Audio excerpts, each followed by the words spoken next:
روشنی کے سفر کے نئے ولاگ میں آپ اپنے میزبان آفتاب احمد خان زادہ کے ساتھ ہیں۔ حضرت علی کا قول ہے، کفر کا معاشرہ قائم رہ سکتا ہے لیکن ظلم کا نہیں۔ یہ ایک انسانی حقیقت ہے، انسانی تاریخ کی سب سے بڑی حقیقت۔ جہاں جہاں جن جن معاشروں میں ظلم جب حد سے بڑھا تو وہاں کے لوگوں نے اپنے معاشروں کو تیزاب سے دھو دیا۔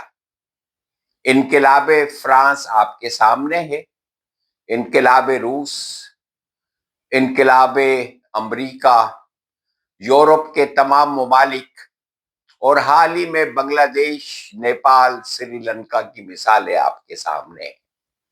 اور انسانی تاریخ میں جہاں جہاں ظلم جب جب بڑھتا جائے گا وہاں کے لوگ اپنے معاشروں کو تیزاب سے دھوتے رہیں گے۔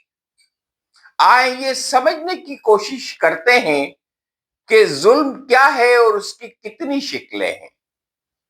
ظلم محض کسی پر ہاتھ اٹھانے کا نام نہیں، بلکہ یہ وہ اخلاقی زلزلہ ہے جو انسان کے باطن میں شروع ہو کر پورے سماج کی بنیادیں ہلا دیتا ہے۔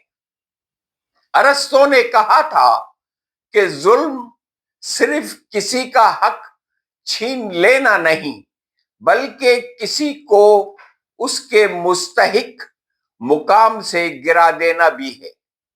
یہی وجہ ہے کہ ظلم صرف جسمانی نہیں بلکہ روحانی اور فکری بھی ہوتا ہے۔ افلاطون کے نزدیک سب سے بڑا ظلم وہ ہے جو قانون کے لباس میں کیا جائے، کیونکہ وہ سماج کو یہ وہم دیتا ہے کہ ناانصافی ہی انصاف ہے۔ ابن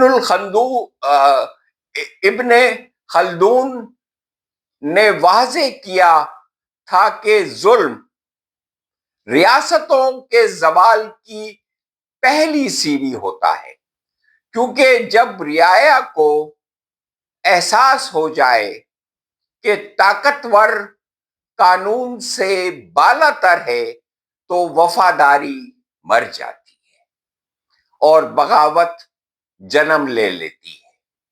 نیٹشے نے ظلم کو کمزور روحوں کا ہتھیار کہا ہے، جو اپنی ناکامیوں کا بدلہ دوسروں کو کچل کر لیتے ہیں۔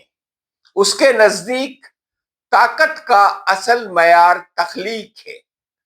ظلم صرف کسی کو مارنے کا نام نہیں، بلکہ کسی کے خواب چھین لینا، اس کی آواز دبانا اور اس کے ہونے کے حق سے انکار کرنا بھی ہے۔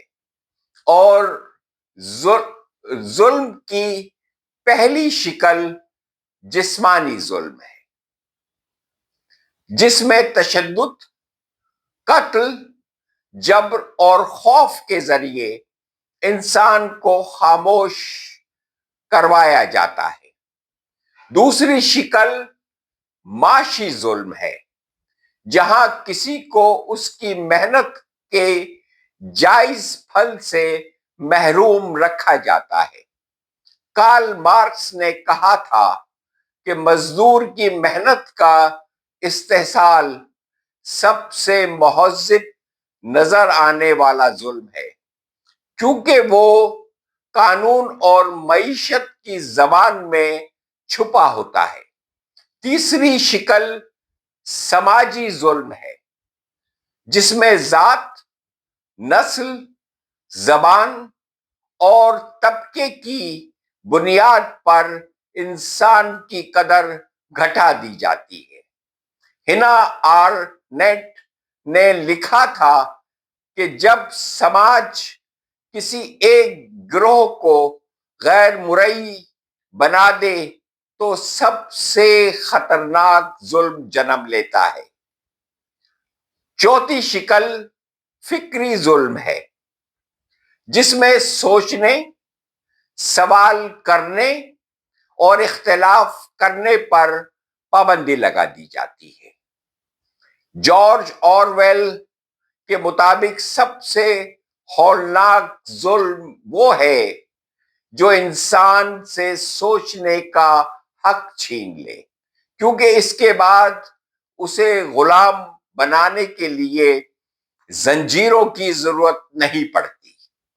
پانچویں شکل اخلاقی ظلم ہے، جس میں ناانصافی کو روایت اور مذہب کے نام پر جائز بنا دیا جاتا ہے۔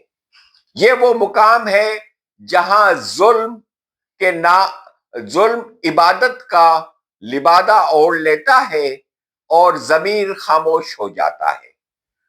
آخر میں ظلم کی سب سے گہری شکل خود انسان کا اپنے ہی خلاف ظلم ہے، جب وہ سچ جانتے ہوئے بھی خاموش رہتا ہے، جب وہ ناانصافی کے ساتھ سمجھوتا کر لیتا ہے۔ سقراط نے کہا تھا کہ سب سے بڑا ظلم وہ ہے جو انسان اپنی روح کے ساتھ کرتا ہے، کیونکہ وہ اسے سچ کے خلاف جینے پر مجبور کرتا ہے۔ یہی وجہ ہے کہ ظلم صرف کسی ایک کا جرم نہیں، بلکہ پورے معاشرے کی اخلاقی شکست ہوتا ہے۔ یہ جتنی شکلیں ظلم کی فلسفیوں اور مفکرین نے بتائی ہیں، یہ کیا سچ نہیں ہے کہ یہ ساری شکلیں آج پاکستان میں کسی نہ کسی شکل میں ہر شخص جو پاکستان میں بستا ہے اس کے ساتھ روا نہیں رکھی جا رہی؟ آج کیا پاکستان کے 25 کروڑ انسانوں پر روز ظلم کے کوڑے نہیں پڑتے ہیں؟ ظاہر ہے آپ کا جواب ہاں میں ہوگا۔ تو اس لیے یہ بات طے ہے کہ جب ظلم حد سے بڑھ جاتا ہے تو پھر وہاں انقلاب آتا ہی آتا ہے، اور ہم سب اسی انقلاب کے منتظر ہیں۔ خدا حافظ۔